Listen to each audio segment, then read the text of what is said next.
Belanda membuat kebijakan berupa politik etis.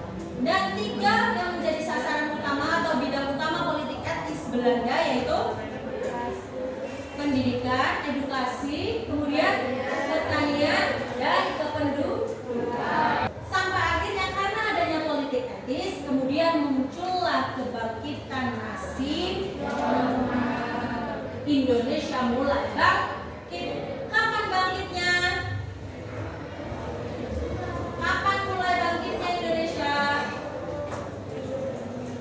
Awal kebangkitan nasional Indonesia itu pada abad ke-20 atau tepatnya di tanggal 20 Mei 1908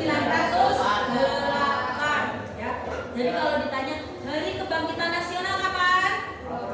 20 Mei. 20 Mei diperingati sebagai hari kebangkitan nasional. Kenapa sih? Karena saat itu awal muncul lahirnya organisasi yang disebut organisasi Budi Utomo.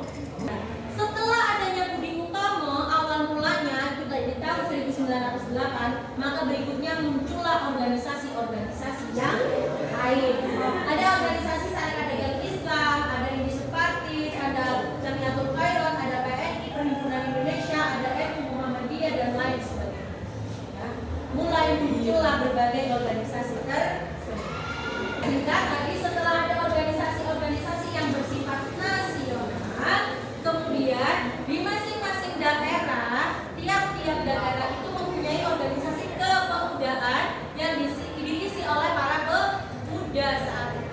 Ya, kisaran tahun 1915 sampai 1924 itu muncul organisasi-organisasi kepemudaan yang disebut sebagai JOM.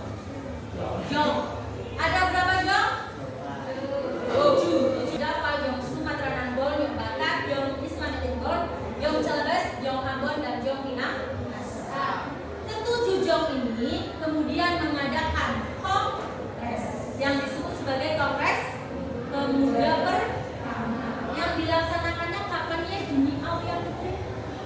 Kongres Pemuda pertama